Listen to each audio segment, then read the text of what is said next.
Hello, hello, and welcome to Western Cinema Presents on this day, June 30th, 2024. Today's feature is The Shootist, starring John Wayne, uh, Ron Howard, and Lauren Bacall, James Stewart, Richard Boone, Hugh O'Brien, Harry Morgan, Rick Letts, John Carradine, Shiny North, and Scatman Cortez, uh, directed by Don Siegel, from 1975. So we hope you will, as much as we love to would love to play these here, we are restricted due to copyright.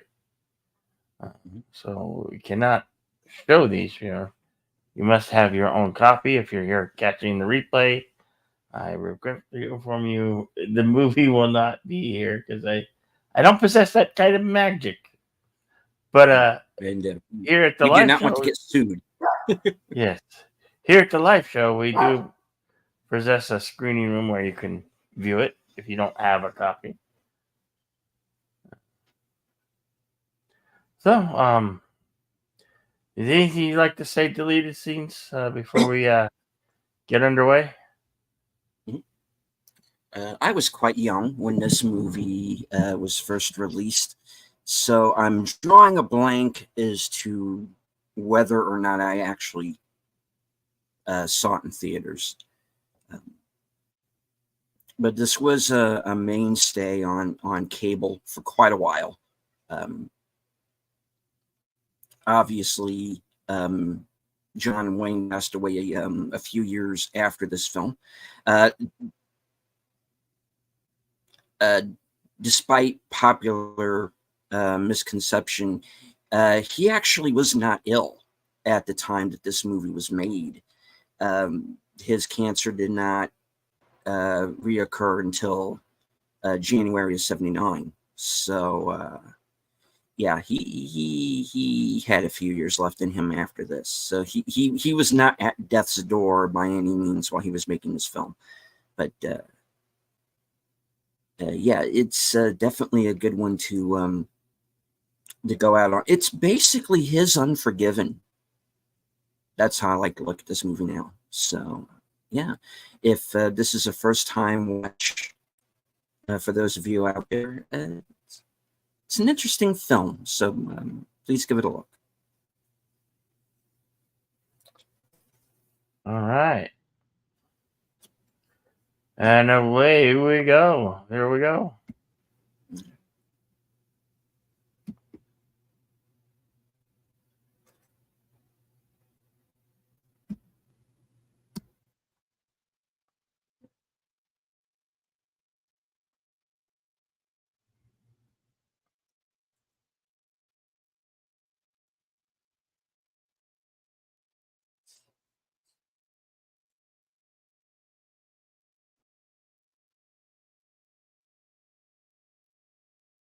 De Laurentiis presents Frankovich self-production.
Nice use of the montage of his prior films there.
Oh.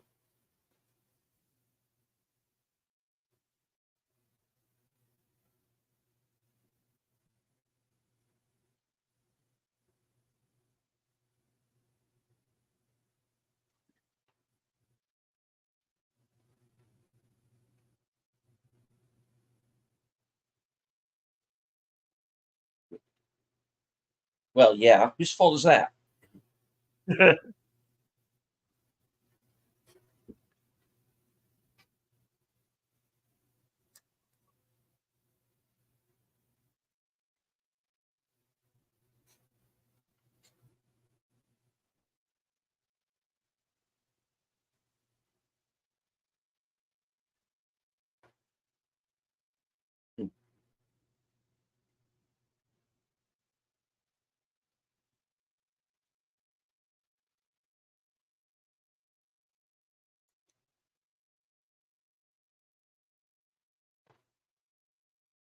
1901, January 22nd.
Okay, pal, don't get hasty. We're not in Georgia.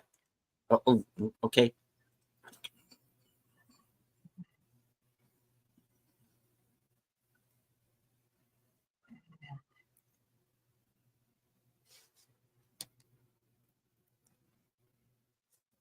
Yeah, button it, Opie.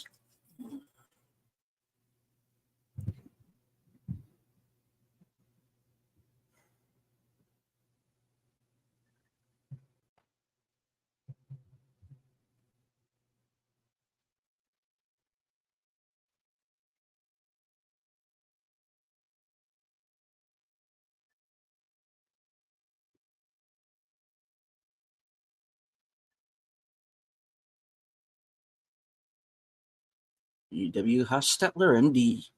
It's going to be a very familiar face.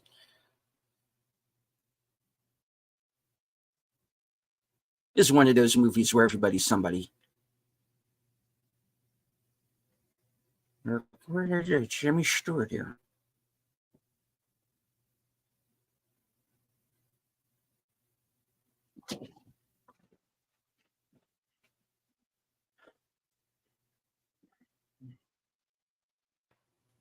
The Acme Saloon.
Like to say hello in the chat, Andy Masterson,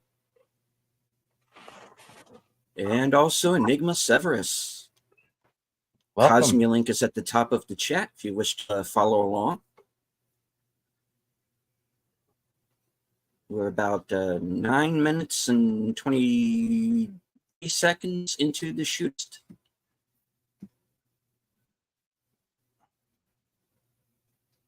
Good to see you, Andy.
Aye, aye, aye.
Yes, it's opium. Don't you forget it. No. So- Mhm.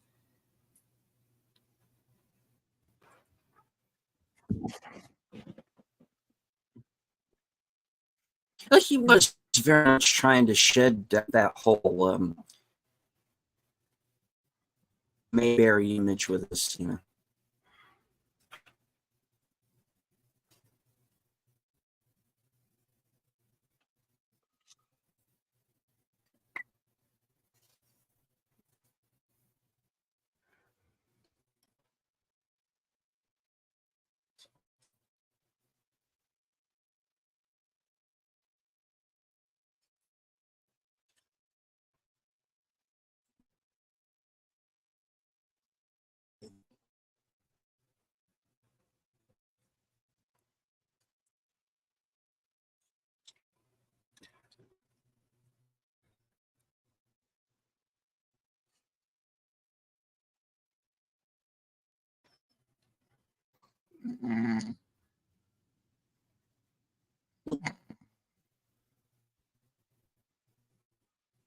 Okay then.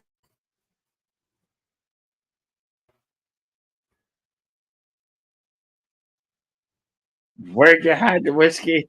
Where I always hide the whiskey. In the roll top desk.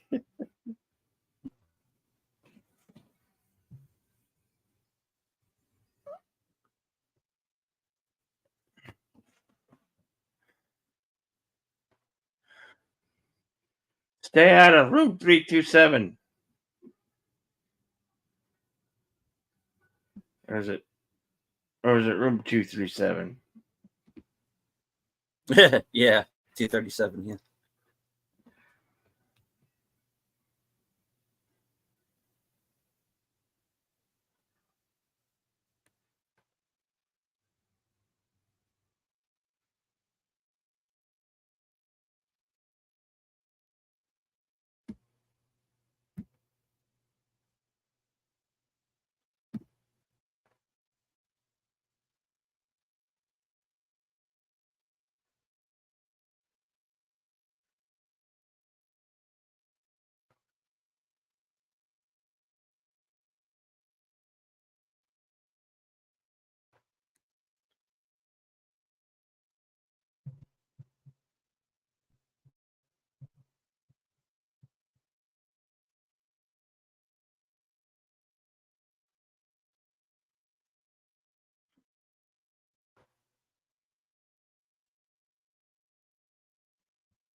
She knew that.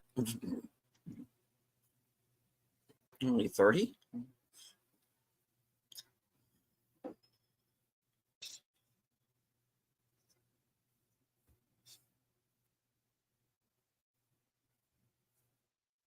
Yes, they were all bad. Second day.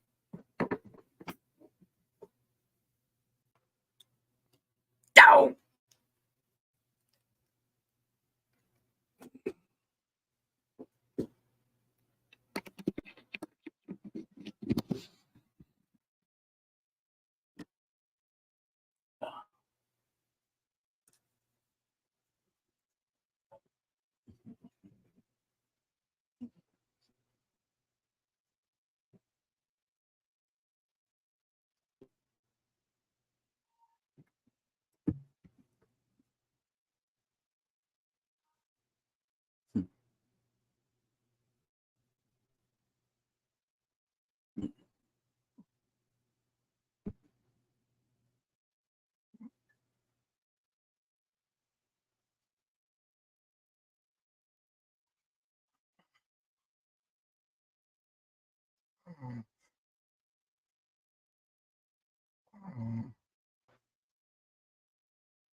We'll put Joe Friday and Hawkeye Pierce right on it.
Tamagi!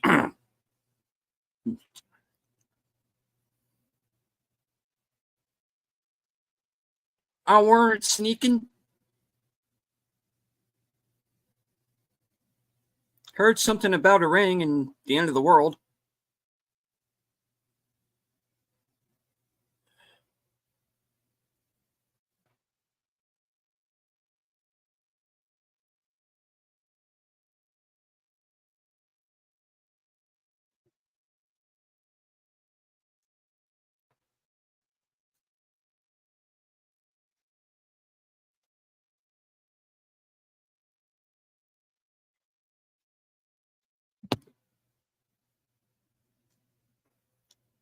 the Acme Saloon, you know, coyote there and a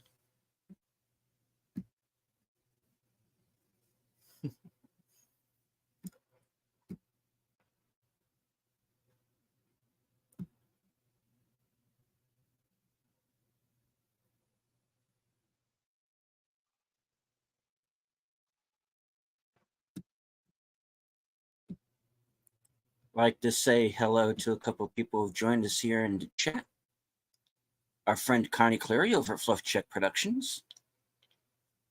And a tired midnight blogger himself, Curtis Selby. Hello, Curtis. Hello, Connie.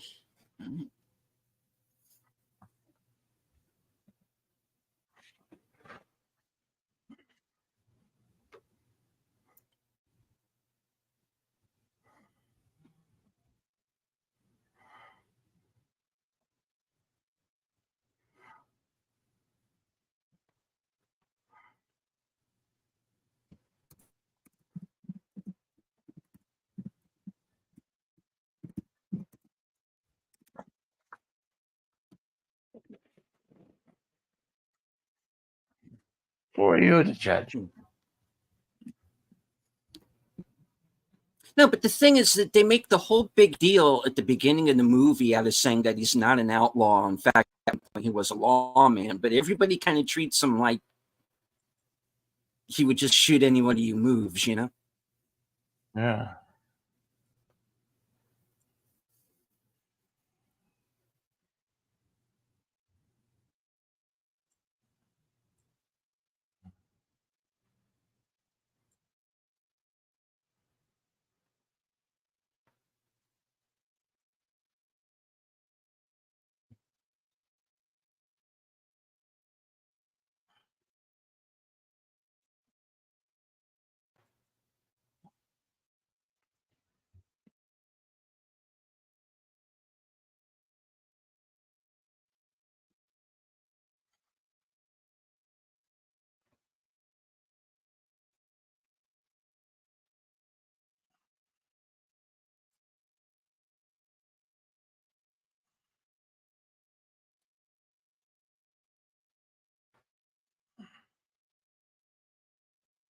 Third day, January 24th.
Yeah, don't sneeze with a gun in your mouth.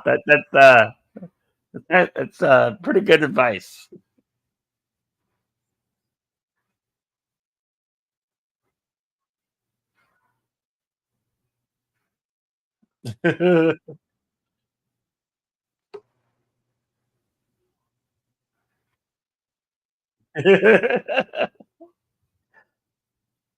I'll be kicking that ass again.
Have you considered the other options?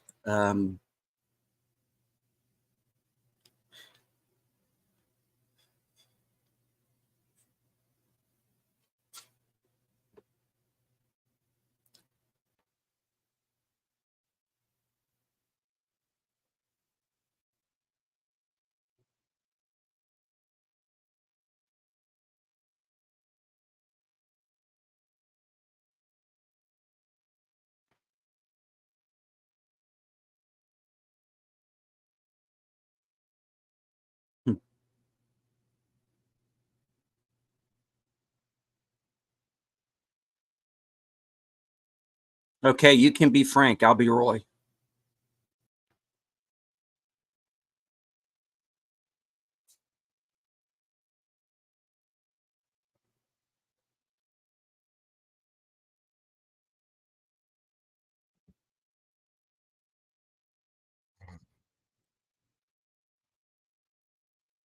Yeah, say what you mean, girl. Say what you mean. Say what you mean.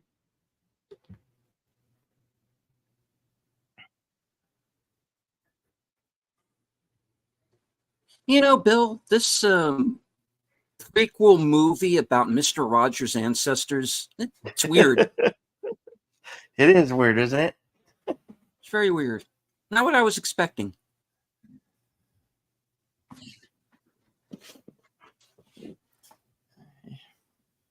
I think we might have done this before. I just couldn't find it. I'm sensing, hey, deja vu. Huh. And hello to Dead Man Walking. Hey, Dad, man.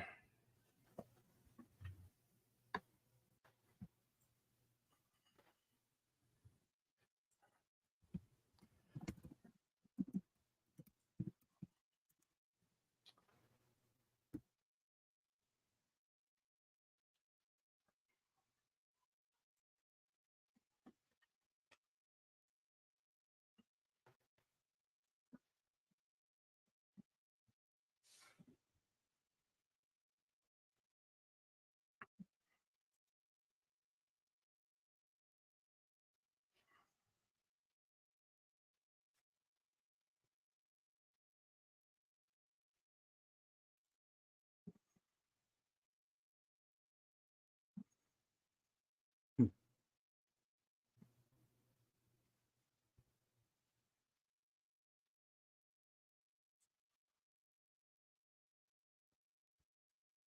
Wait, what? I, hmm.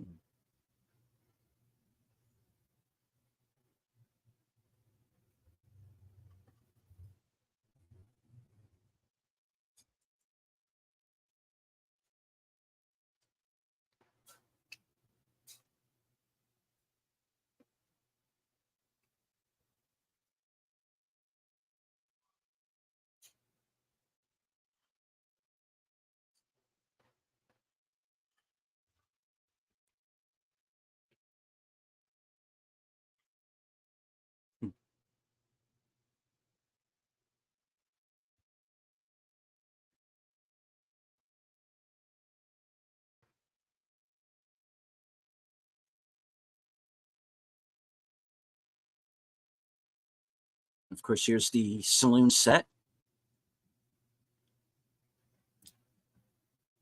We're going to be seeing again in the film.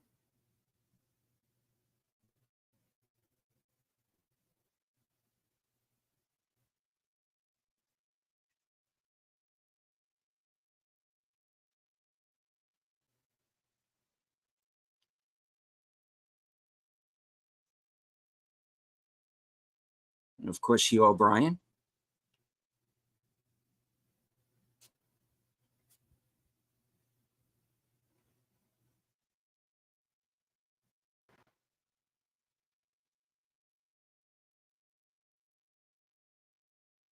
Blabbermouth.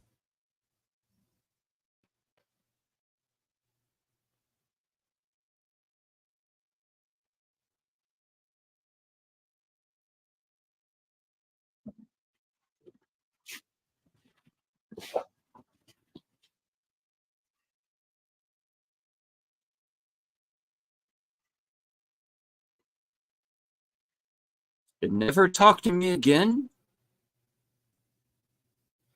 or I'm Lloyd Bridges. Wait. Miss.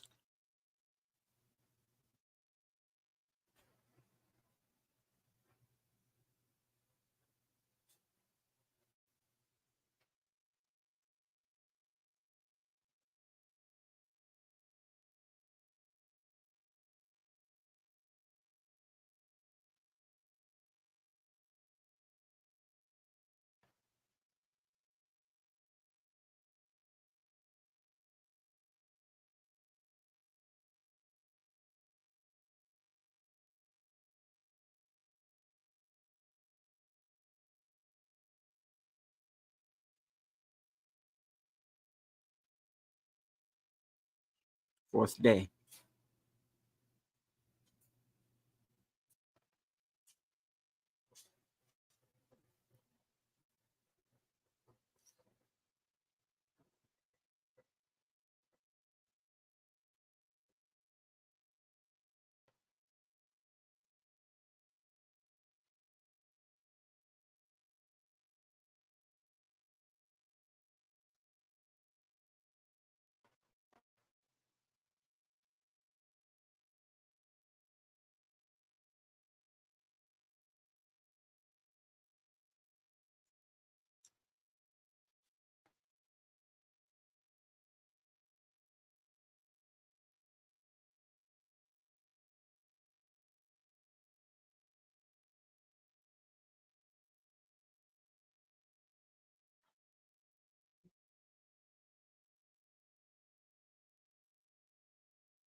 Jacob McCandles.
He was the most interesting man in the world.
Not helping, hollering.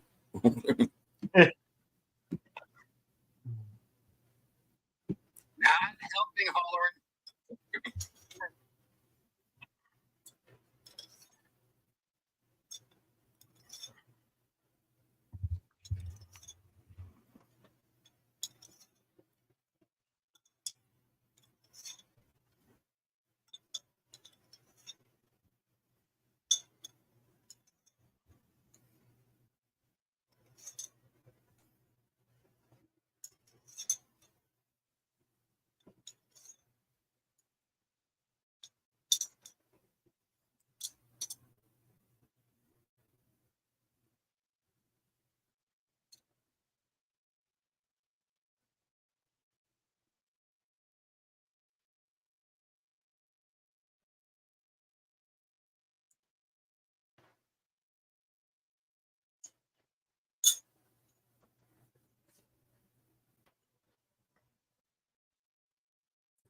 hollering.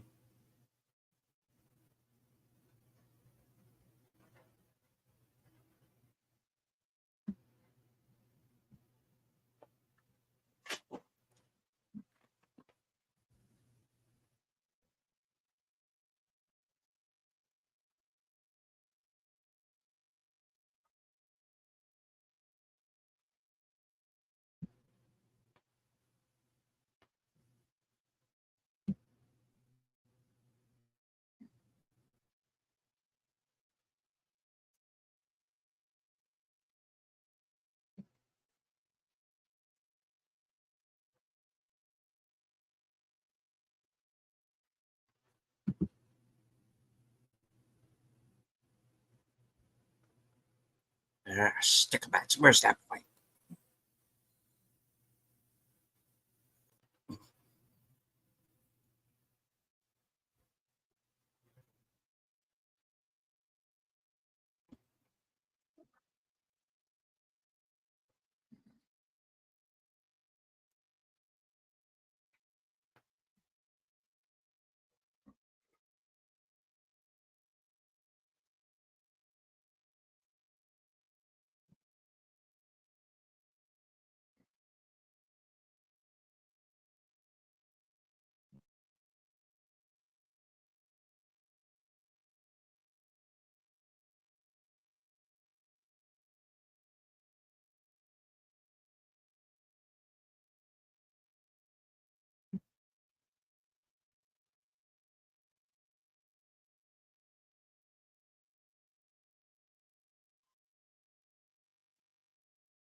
Yeah.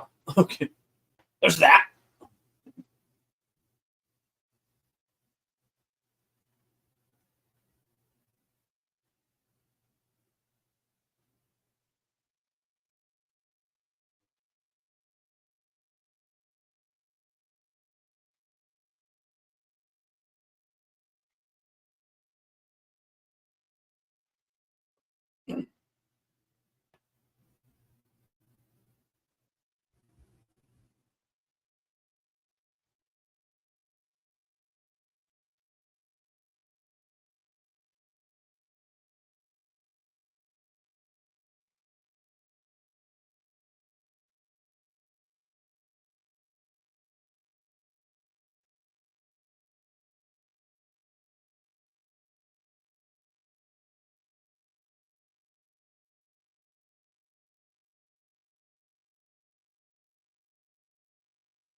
Yeah. Bill, can we get a timestamp for the folks? Yeah.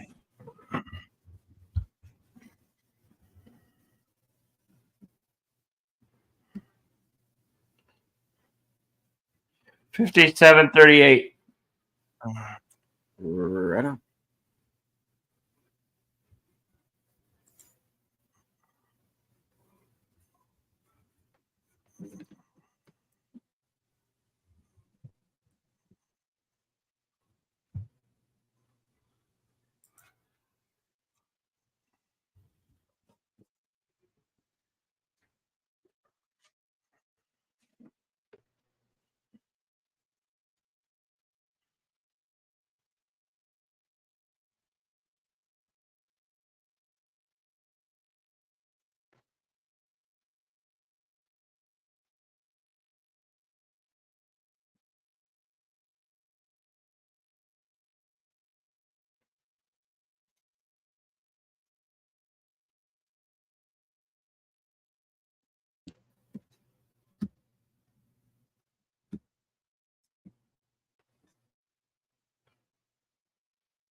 Sorry, pardon me.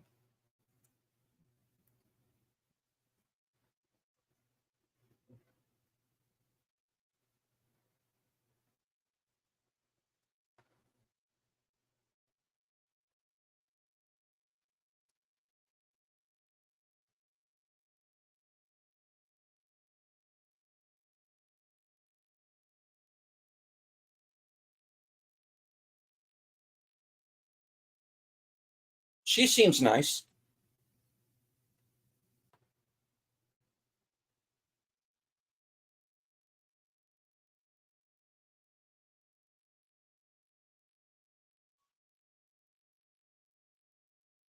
Sixth day, January 27th.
And of course, here's John Carradine as the Undertaker, Beckham.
Tree Fitty.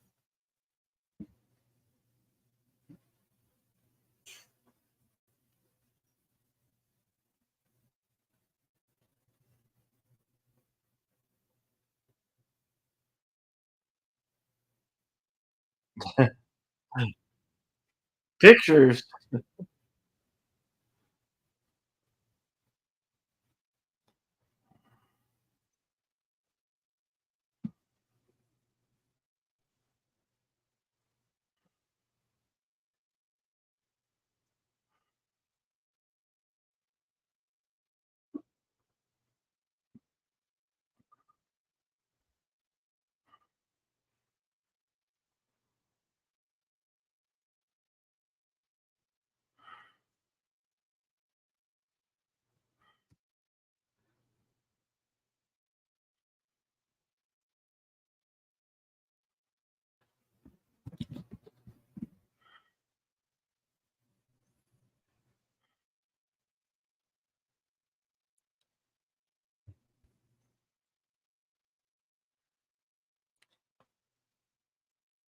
When my dad passed, he had what was called a death book. That's what he called it. Um, and it That was sounds all of pretty the morbid. instruction. Well, he just, you know, he knew he was going at that point. It was just a matter of when. He never beat around the bush about it. And it was this book that laid out everything he wanted done, all the financials, everything. So he gave it a lot of thought beforehand, and Books is kind of doing the same thing here. Just kind of put me in mind of it. And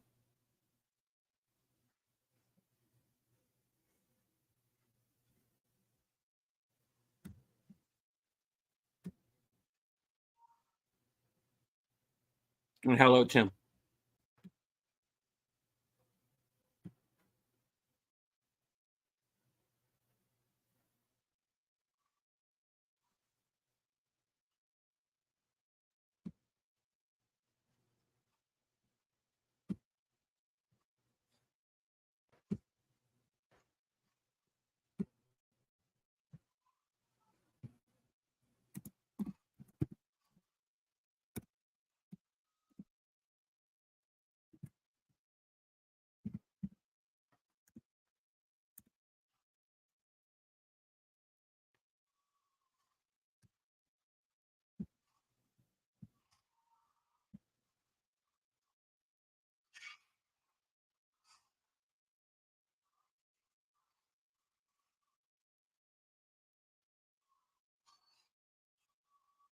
No worries, Tim.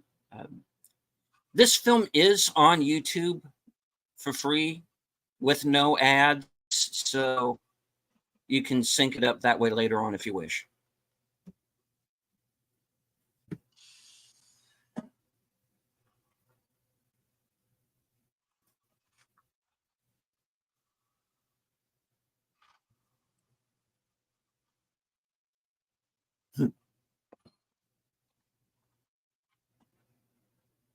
You should know better. You were raised better.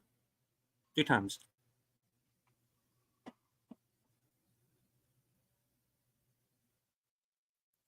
And say hello to Chuck for us. Oh, I'm sorry. Too soon? Seventh day.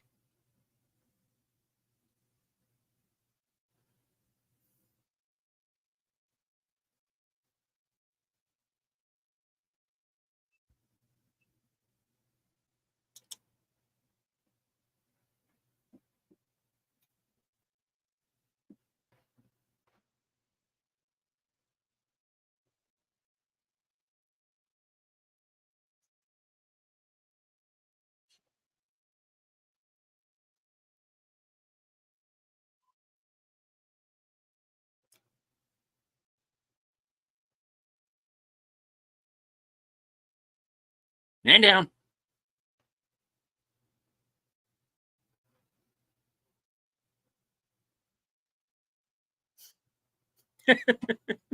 The hell on you.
It's called Settling Family Business.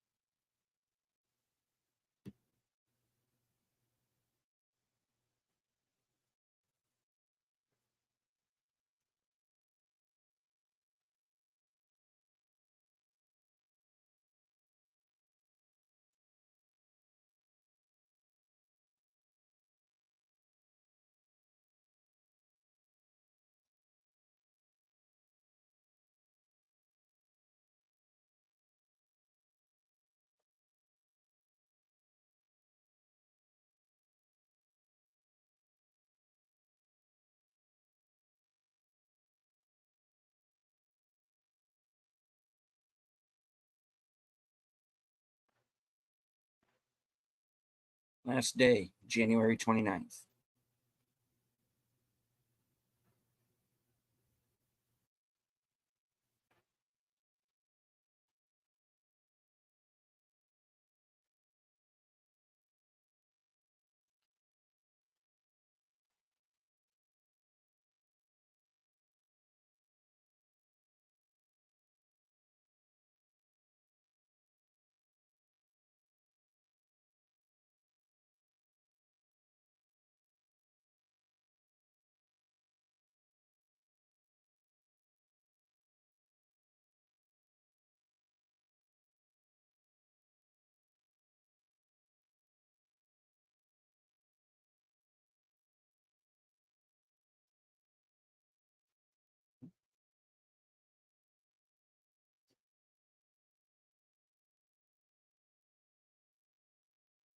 You don't know it when it happens.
I bid you adieu.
Yeah, it's a good day to die.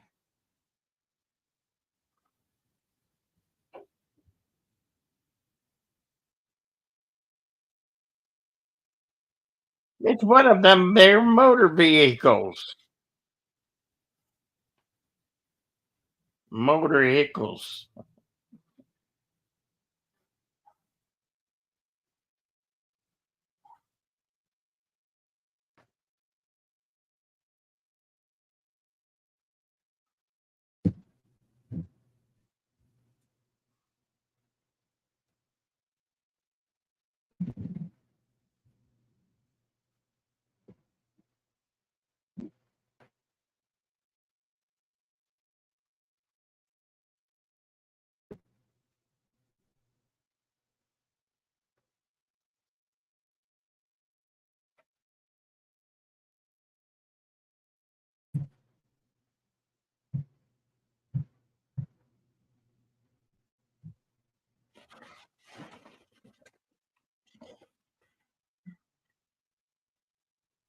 Oh, here we go.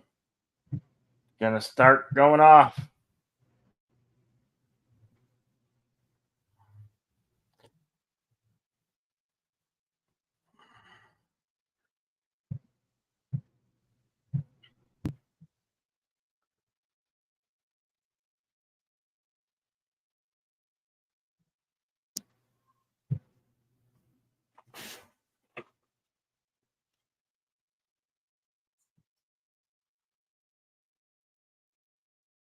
I don't like it. You either I like how he just throws his trash on the ground, but not a care.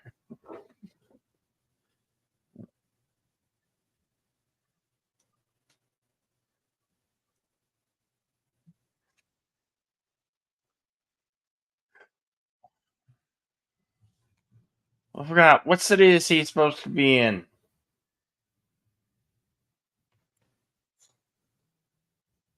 Deleted. What city is he in?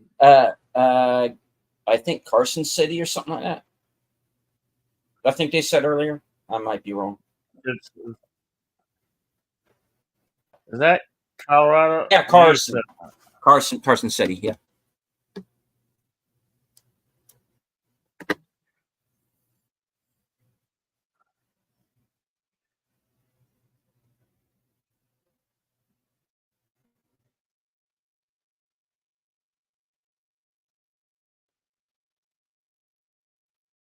Well, yeah, you wouldn't want her to be an old maid. You know. I'll stop. All right. Moving on.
Here we go.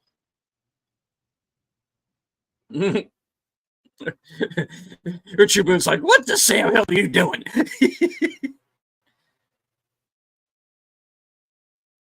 Oh.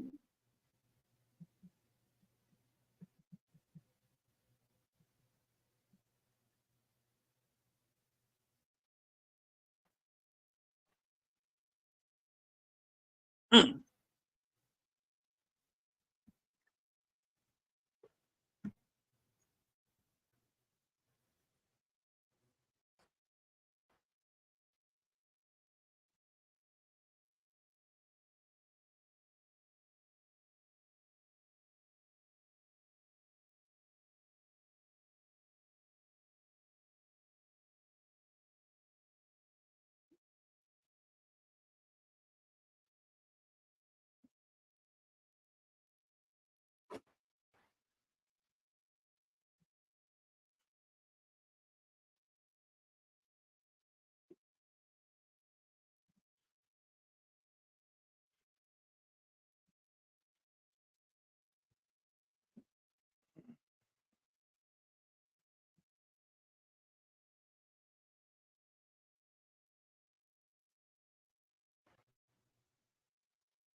Hello. Right in the head. Damn.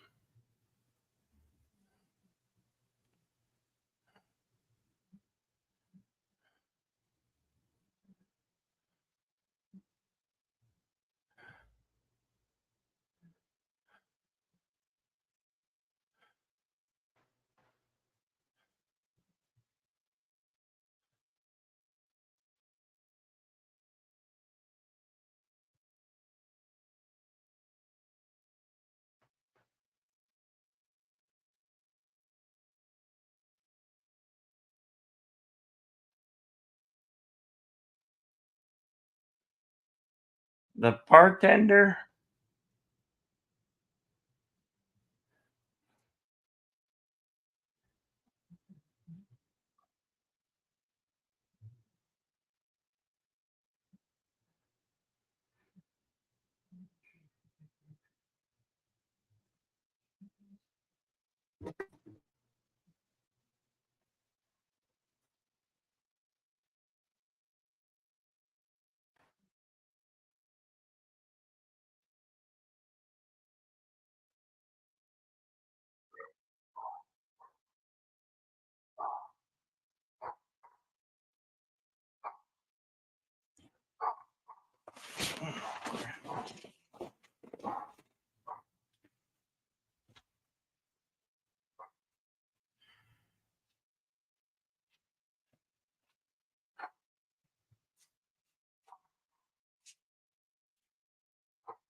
Holy smokes, that was Melody Thomas. Okay. What? I knew she was familiar, but that was driving me nuts. Okay. The girl on the who was in the Charlie car. I was trying to figure out. She did a lot of TV at the time. And that's the thing that kind of mixes me up watching this movie, because it's kind of shot like it's a made for TV movie, but it wasn't. Yeah. And that could have been budgetary. Okay. Filmed in Carson City, Nevada, and at the Burbank Studios in Burbank, California. Okay. Huh. All right.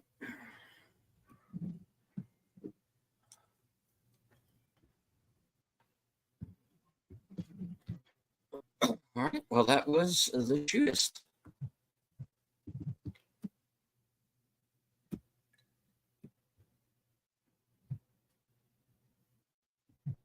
All right. We shall consult the scrolls. And of course, by the scrolls, I mean IMDb Pro. All right. The Shootist was released July 21st, 1976.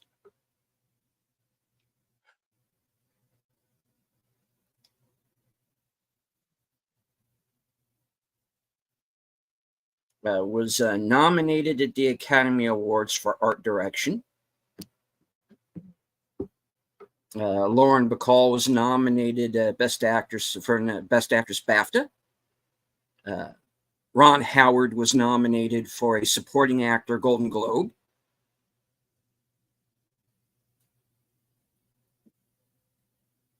Nominated Best Picture at the Photoplay Awards.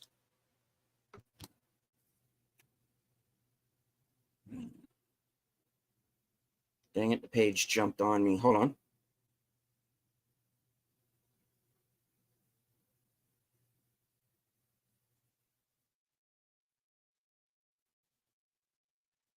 Give me a moment, folks.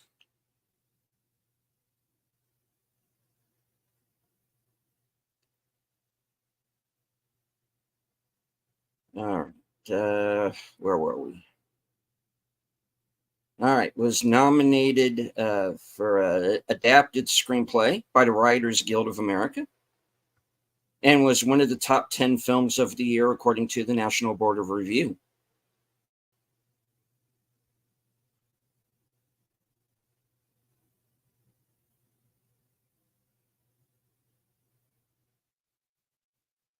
All right.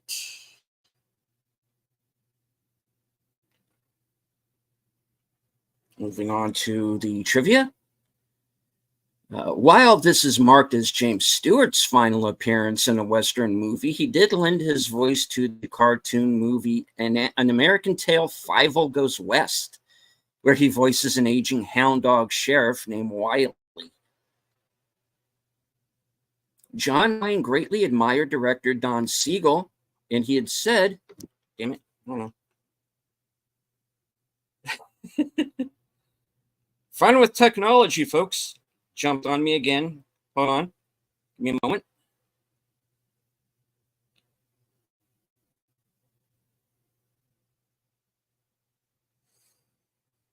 All right. Trivia. John Wayne greatly admired director Don Siegel and said he would like to have played Clint Eastwood's role in Dirty Harry. Wayne was never actually offered the part, however, because of his age, although he later made 2 cop movies of his own. However, Wayne disliked Siegel's direction and felt the film needed a more visually epic style. The two were at odds during the filming, and reportedly Wayne took over direction at times. There had been some opposition to the casting of John Wayne, since the producers thought that at nearly 69, he was too old to be believable as a gunfighter. It was producer Dino De Laurentiis who insisted on the casting of Wayne. John Bernard Brooks was only 50 in the novel. When viewing footage of the final gunfight in the bar, John Wayne saw that it was edited to show him shooting a guy in the back. He said, "I've made over 250 pictures and have never shot a guy in the back. Change it." They did, but not without trouble. The scene with the actor Bill McKinney getting shot in the back had been filmed on a day when Wayne was out sick. The filmmakers had to set up part of the saloon set again and reshoot the shot with the actor getting hit from the front. Bless you. In fact, Wayne had shot men in the back in several of his movies, including The Searchers. And of course, as they say in El Diablo, well, his back was to me. We gotta find that movie and do it sometime. El Diablo, it's a good one. Oh yeah, HBO film. To add a sense of realism to John Wayne's character, archive footage from several of his westerns was used to introduce J.B. Brooks after the beginning credits. It included was footage from Red River, Hondo, Rio Bravo, and El Dorado. So they had to bring someone back from the dead to shoot him in the front. Yeah. Yeah. And when you see the movie, you can kind of tell. It's a weird edit, but it's fine. When J.B. Brooks arrives at Dr. E.W. Hostetler's office, Hostetler mentions that it has been 15 years since they last saw each other. The inside joke is that Wayne and Stewart last worked together on The Man Who Shot Liberty Valance 15 years before. The Undertaker, played by John Carradine, also appeared with Wayne and Stewart in that film.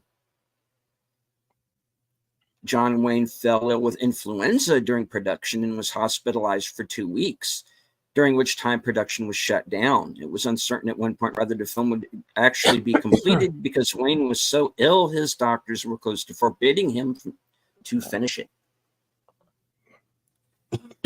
John Wayne was... You okay there, Bill? Yeah. Okay. All right. Damn it. All right. Jumped on me again. Hold on, folks. Live television. Yeah.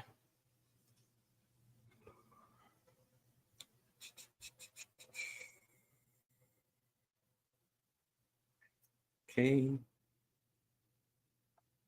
I do not like spinning circles. Trivia. Scroll down. Okay. John Wayne was great to the Carson City locals while he was staying at the Armsby House Hotel during the filming. He signed autographs for young people readily, including one signed for future famed Nevada opera lead mezzo-soprano Mary Anna Rapoglio, whose name I probably just completely murdered just then. Sorry. The title of the film comes from a famous quip by the gunslinger Clay Allison. Allison, a bounty hunter and hired killer whose marksmanship and drunken homicidal rages made him feared across Texas, would reportedly tell anyone brave enough to ask that he was employed as a shootist. John Wayne liked working with Lauren Bacall in their first film, Blood Alley, so much that he handpicked her as his leading lady for this film. George C. Scott was originally offered the role of Brooks and accepted it on the condition that not one word of the script be changed. However, the role was given to John Wayne after he expressed interest. The producers claimed they had wanted him all along, but did not believe he would be interested in the film.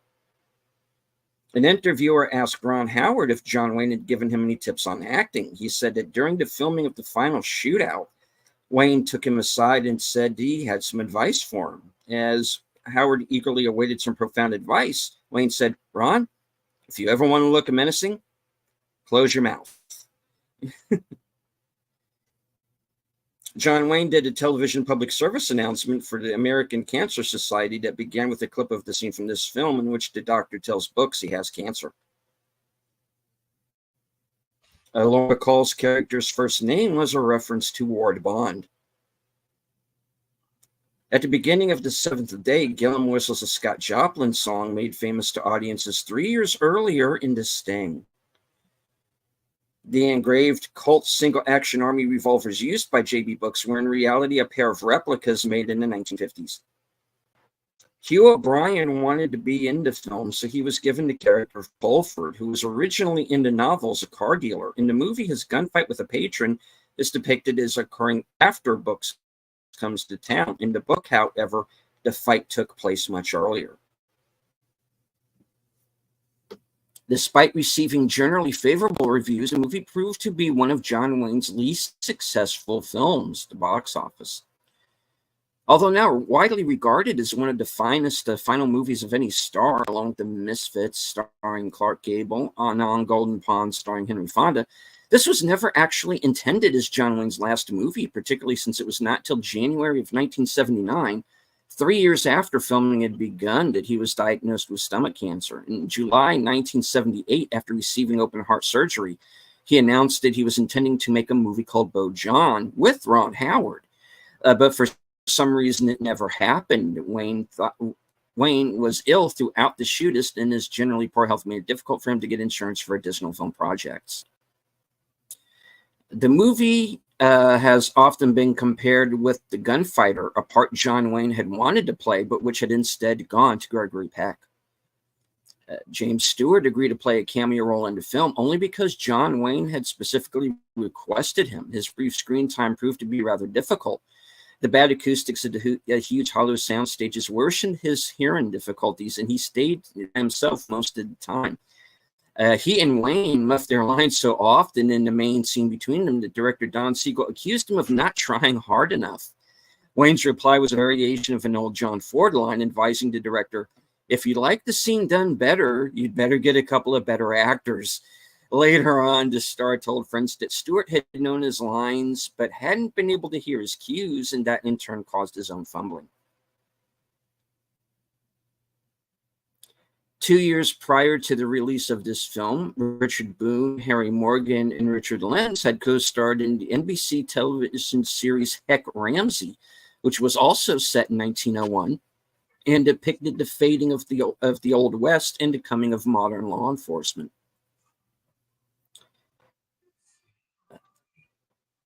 Hugh O'Brien's character, Pulford, is the faro dealer. O'Brien was already well known for his portrayal of Western lawman Wyatt Earp in the television series The Life and Legend of Wyatt Earp. The real Wyatt Earp was a part-time lawman and earned a majority of his income as a faro dealer. When the motion picture industry got started in California, Earp served as a technical consultant for several movies, even meeting John Wayne. Wayne stated that he based a bit of his on-screen persona on Earp. When Books arrives in Carson City and stops to read a newspaper, you can see an early but familiar Coca-Cola sign past his shoulder in a storefront window. In the opening street scene, utility poles are shown along with wires on cross arms. City Marshal Thibodeau confirms that Carson City has electricity and telephones. The Rogers house has both. In the scene where Bond Rogers is practicing for a church recital, she is playing on a tree by a river, Titwillow, from the Gilbert and Sullivan operetta The Mikado. Books, the dying Shootist, joins in on the last line of the final verse. "And if you remain callous and obdurate, I shall perish as he did, and you will know why, though I probably shall not exclaim as I die, oh, Willow, Titwillow, Titwillow," a reference to his impending death. Many of the actors were felt to be too old for their characters, especially Ron Howard. The horse owned and given away by Books was John Wayne's own horse, a favorite sorrel gelding named Dollar that he had ridden in Big Jake the Cowboy's True Grit, Rooster Cogburn, Chisholm, and the Train Robbers. Wayne had negotiated exclusive movie rights to Dollar with the horse's owner, Dick Webb Movie Productions, and requested script changes, enabling him to mention Dollar's name several times. James Stewart had not made a film for 5 years. He agreed to play the doctor as a favor to John Wayne. Wayne was suffering from heart problems during the filming, the result of a severe bout of pneumonia in January 1974 that caused him to cough so violently that he damaged a heart valve. In addition to heart and lung problems, Wayne was also suffering from an enlarged prostate during filming, although this would not be operated on until December of 1976. Originally, John Wayne did not want to grow a mustache in order to play J.B. Brooks. However, he soon agreed that it looked right for the character. Wayne was pessimistic about the film's chances, admitting his name was no longer enough to guarantee a movie success. In an interview during filming, John Wayne admitted he had been ill for much of the previous year and caught viral pneumonia while filming a Rooster Cogburn and was still ill when the film was released. It is unlikely John Wayne could have gotten insurance for this film had the full extent of his health problems been known. Lauren Bacall, James Stewart, Richard Boone, and John Carradine were all cast at John Wayne's request. When J.B. Brooks introduces himself to Mrs. Rogers' estate, he says his name is William Hickok, while Bill Hickok's real name was James Butler Hickok. Jonathan Goldsmith, who plays one of Brooks' victims, would later become famous for his portrait of the most interesting man in the world in the Dos Equis commercials. Stay thirsty, my friends. In Carson City, the Krebs-Peterson house at 500 Mountain Street was used for the widow Bond Rogers' rooming house, where J.B. Brooks stayed. The house is located 3 doors south of the Nevada governor's mansion. The only change to the house was a portico added on the southern side. Despite John Wayne's considerable influence, Don Siegel said that he and Wayne got along well. He had plenty of his own ideas, some I liked, which gave me inspirations, and some that I didn't like. But we didn't fight over any of it. We liked each other and respected each other. John Wayne was highly self-conscious of his public image, considering it unmanly to be photographed in production stills while makeup was being applied with powder puff. He also insisted on using a particular reddish tint of makeup, which flattered his complexion but created headaches for cinematographer Bruce Surtees. Most importantly, he insisted on toning down the profanity and the more explicit references to cancer from the original novel and refused to shoot a villain in the back during a key fight scene, as these details contradicted the basic morality of his on-screen legend. Paul Newman, Charles Bronson, Gene Hackman, and Clint Eastwood turned down the lead role before John Wayne was cast. According to Don Siegel in his autobiography, Lauren Bacall complained and was very upset because John Wayne often spat in front of her on set. Wow. Hey. All right. Carson City is shown to have a horse-drawn streetcar, number 14 of Carson City Traction, in 1901. In truth, Reno was the only Nevada community to have a rail transit system. The Electric Nevada Transit Company, Reno Traction Company, was operated from November 1904 to September 1927. The first and only theatrical film screenplay written by Miles Hood Swarthout and Scott Hale, the latter best known as an actor who appeared in several films directed by Don Siegel, who also shot this movie. Here, Miles adapts the script from a novel written by his father, Glendon Swarthout. The cast includes 3 Oscar winners, John Wayne, James Stewart, and Ron Howard, and 1 Oscar nominee, Lauren Bacall. The elaborate leaded glass shade shown in Bond Rogers' home was made by the Defner and Kimberly Company early in the 20th century. It measures 20 inches in diameter, and in the company's 1906 catalog, this particular shade is listed as Greek number 505. One of these shades was featured on Antiques Roadshow, and its worth in 2014 was appraised at between $6,000 and $8,000. Maureen O'Hara, John Wayne's leading lady in many films, was considered for Bond Rogers, but Don Siegel thought she was wrong for the part. John Wayne was irked at the disappointing box office of the film, which he blamed mostly on Paramount for poorly marketing the film. He complained that Paramount spent too much time focused on the then current King Kong epic and relied too heavily on Wayne's name brand alone to sell the film, which by 1976 was not a sure thing, as in years past after a couple of flops. He also felt it diluted any potential for his fine performance to be nominated for an Oscar, which after a few ads in Variety for consideration was quickly forgotten by the Academy. Hugh O'Brien requested the character be created for him in the script. Along with being John Wayne's last movie, it is also the 7th movie in which his character is killed. The 7 movies are Reap the Wild Wind, The Fighting Seabees, Wake of the Red Witch, The Sands of Iwo Jima, The Alamo, The Cowboys, and The Shootist. The Man Who Shot Liberty Valance doesn't count because Wayne's character simply died of old age before the start of the film. Yeah. I think it kind of counts, folks. But we'll see. Whatever. There's a couple of what they used to refer to as one-reel films that were Westerns, where he either was uncredited or played. There actually is a very, very early, like I'm talking way back, like 1930s and stuff like that, where there's actually a film where he plays a dead body. Period. That's it. He kind of did the Costner Big Chill thing. He plays a dead guy. I don't remember the name of the movie, but it's there. Excuse me. All right. When Books is in the barbershop complaining to the Undertaker, he mentions John Wesley Hardin, who was another gunslinger. Other similarities include Hardin being killed by a lawman in the Acme Saloon. The same name as was mentioned in this movie as the previous gunfight Books had in Carson City. Books referred to the public showing off of Hardin's body as a paid tourist attraction. There was a similar quibble between El Paso citizens and Hardin's relatives who wanted to relocate his body. Also, Hardin had a mustache. The dates were not accurate for 1901, and the year in which Queen Victoria died and in which these events are supposed to have happened is January 29th, 1901.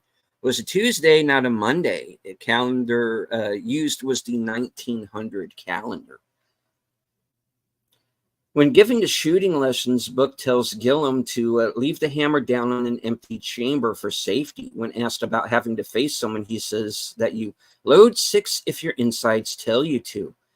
He is later shown loading a 6th bullet into each pistol.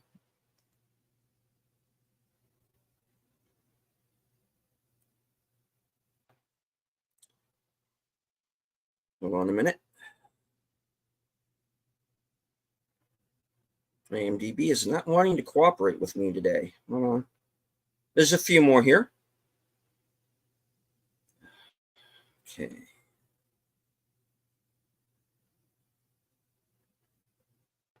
The name Gillum is an ancient name that was brought to England with the Norman invasion of 1066 and was first recorded in 1198. It originated with the French name Guillaume, that was later Yeah. and my changed to Gillum. my last name happens to be Gillum. Yeah. Yeah. But it's spelled with a U. Also, yeah. It's also appeared as Galanus and Jalan. The earliest record of the name Gillum in the Americas was a ship's carpenter who arrived in Boston in 1635. The actual meaning of the name is unknown. Because unfortunately, there's no one from 1066 left to tell us. Damn it, how dare you not be an immortal? There can be only one, and it is not you. You are not here. You are not born to be kings. You are not the princes of the universe. Moving on. The ceiling fans at the Metropole Saloon were common at the turn of the 20th century. Unlike modern ceiling fans, they do not have motors, but are connected to a belt system. A motor is Okay, is everybody clear on that? A motor is mounted on the ceiling at the back of the building or room, and a long belt is suspended from the ceiling that connects to each fan. At the bottom of each fan, there is a cam that is turned in order to engage a clutch that turns on the fan. At the time of this story, Carson City, Nevada was a fairly new town, having officially established in 1858. John Wayne's character Books would have been 15 years old at the time. It began as a stopover for travelers heading west. 1859 discovery of silver in the nearby hills, aka the Comstock Lode, it was as well as gold, gave the town a boost and led many to live too many as well as gold gave the town a boost and led to many improvements. The mines had largely played out by 1874, but some mining continued until the 1920s. Upon achieving statehood in 1864, Carson City became the state capital. DeMarshall tells books that Carson City is modernizing, and he projected a bright future. At the time, the population was 2,893, which represented a decline of 50% over the past 20 years. This was largely due to the railroad bypassing the town, being routed through Donner Pass, some 15 miles north of Carson. While modernization would take place, there would not be a significant increase in population until the mid-50s. A century after this film, the population had risen to 48,000. As of 2020, it is now the 10th largest city in Nevada.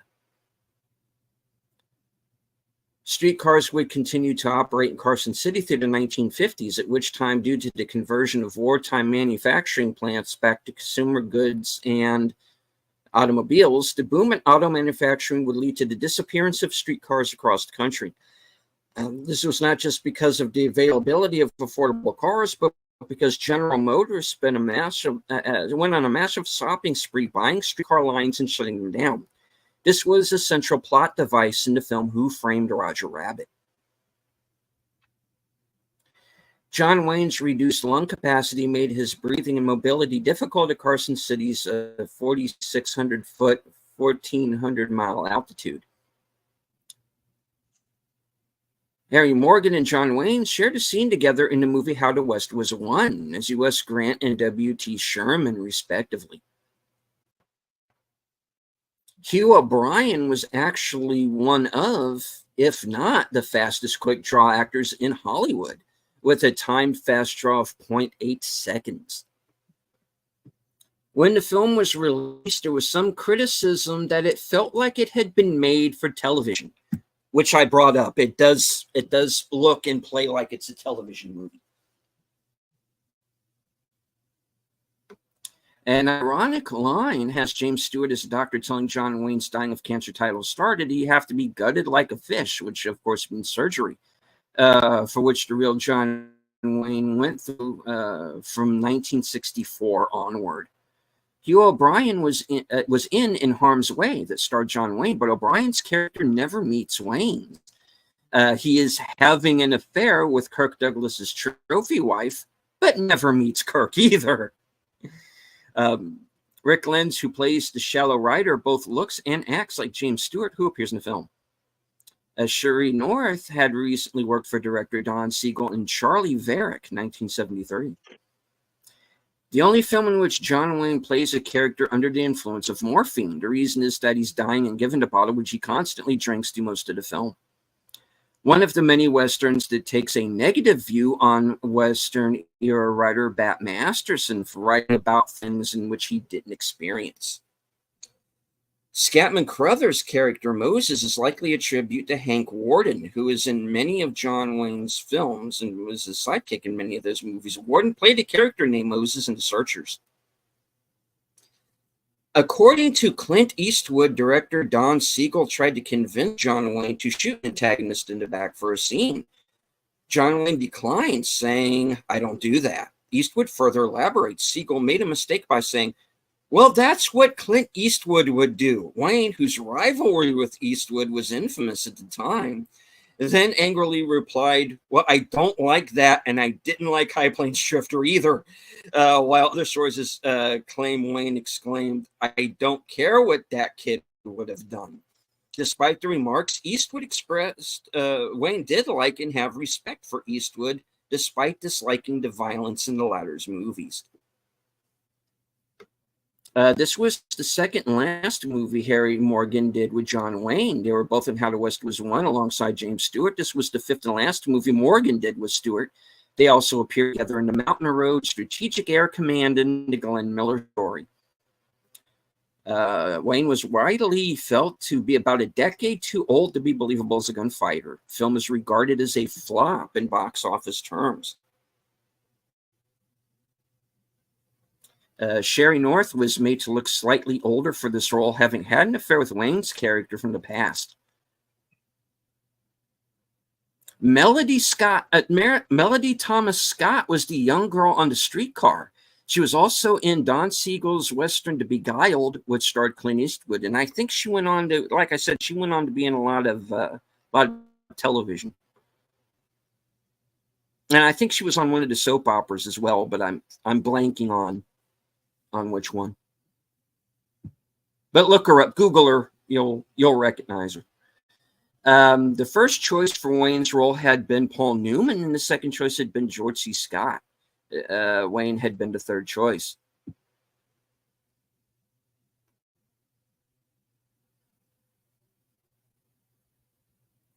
The film's outdoor scenes were filmed on location in Carson City. Bond Rogers boarding house is the 1914 Krebs Peterson house located in Carson City's historic residential district. The buggy ride was shot at Washoe Lake State Park in Washoe Valley between Reno and Carson City.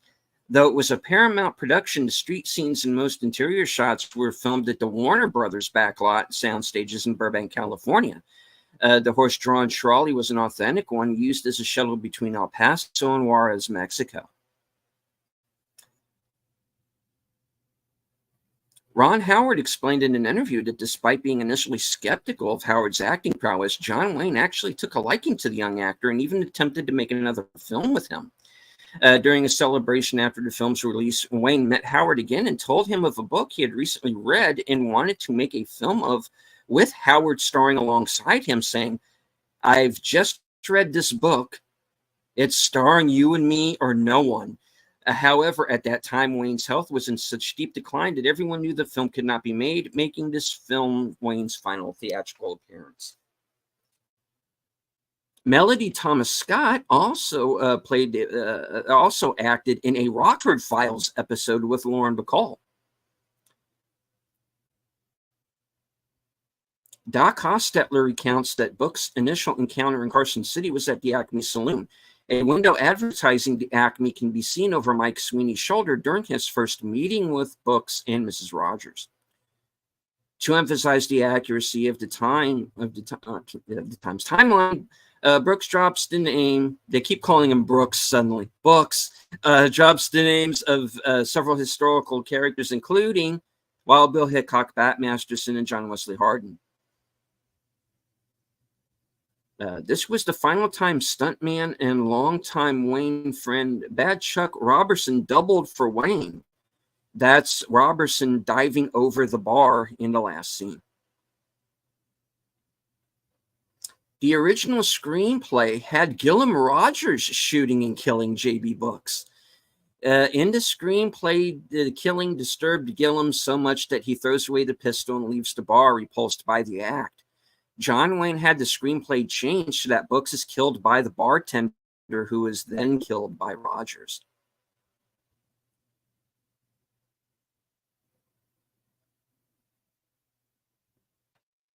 The events of this film take place over the course of 1 week, beginning on January 22nd with Books' cancer diagnosis and ending on January 29th with his death at the shootout to Metropole.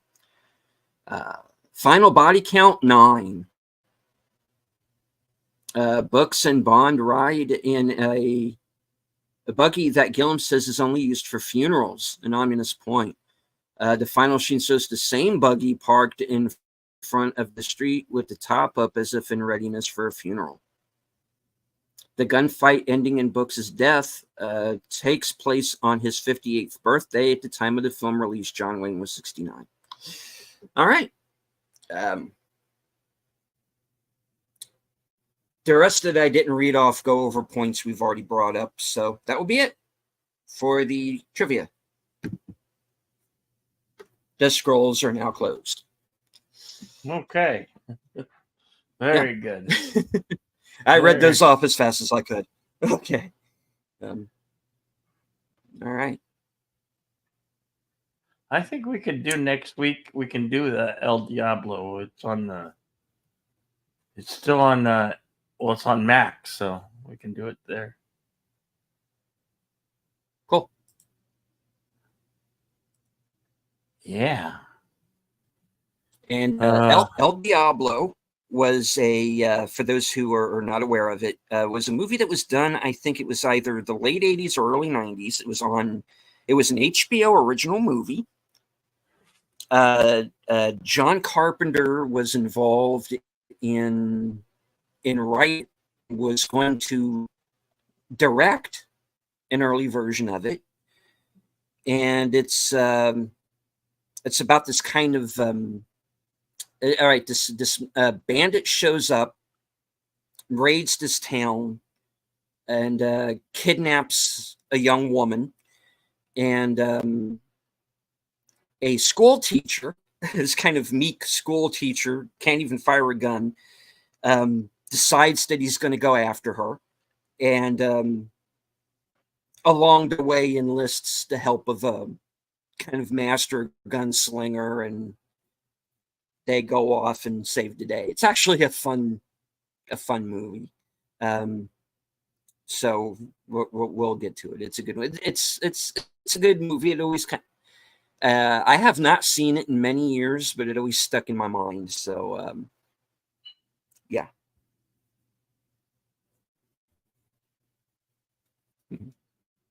Sorry, go ahead, Bill. I didn't mean to take over there. Go ahead. no.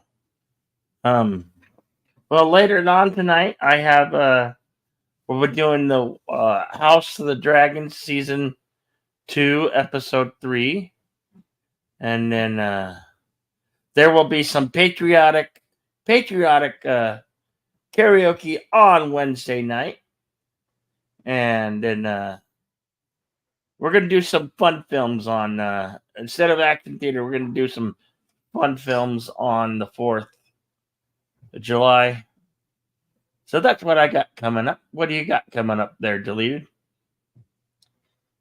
All right. Well, in about an hour and 40 minutes from now, will be this week's episode of Unscripted, which is going to be a special one that I've been promising for a while. It's called Held for Questioning, and it's where I allow the chat to kind of take things over. It's going to be a question and answer session. So chat, if you're interested, you have any questions about me, about my channel, about what's coming up, anything you want to talk about, you have the floor tonight. So at 8 p.m. Eastern, 7 o'clock Central, Unscripted.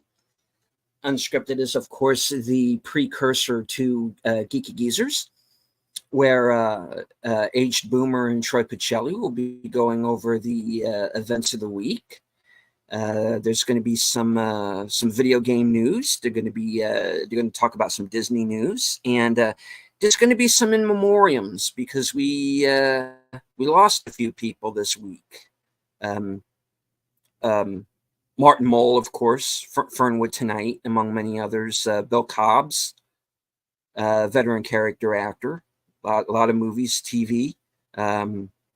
And of course, Spencer Milligan, who was Marshall from Land of the Lost, also passed away recently. So yeah, we'll be talking about that. And then right after that, get yourself a snack, nice beverage, and join me for the other side of midnight. And I know a few of you in the chat are going to be joining me, and hopefully, if he is able, and his show is done by then, possibly a certain outlaw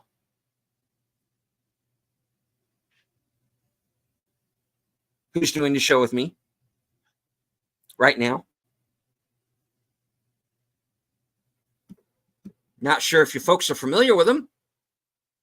Huh? He might be this guy. Oh. Okay. Yeah. Okay. Yeah. All right. So yeah, I have that. Tomorrow night is the Mystery Movie Night podcast. Since Corner is going to be away vacationing with some family, but Off the Cover will be joining me along with special guest Kyle Corwith. So yeah. He's going to be taking over the third seat this week. So catch us right now.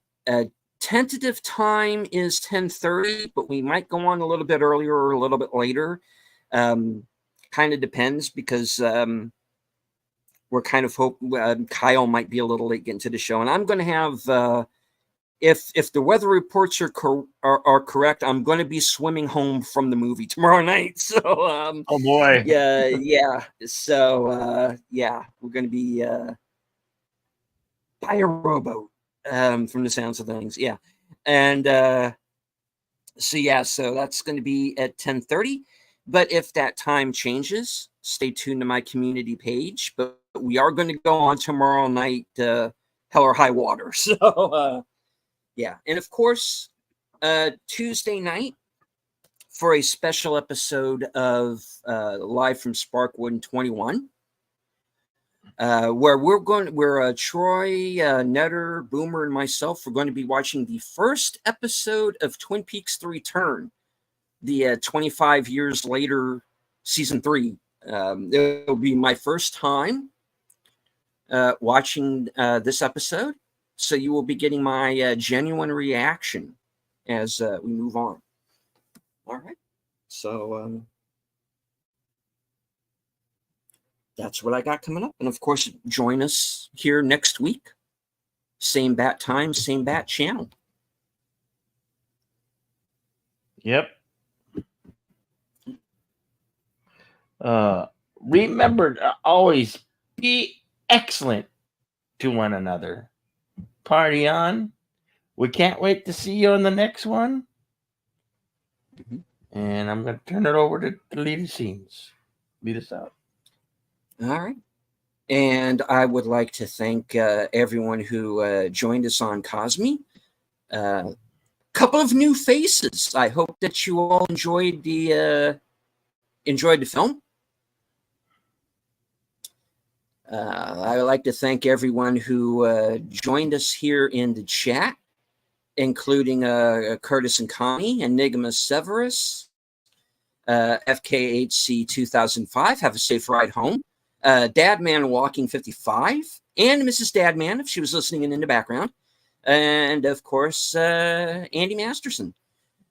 All right. From HQ and our second home office in Arizona, and all points, north, south, east, west, and beyond. Good night, take care, stay strong, because this is how we win.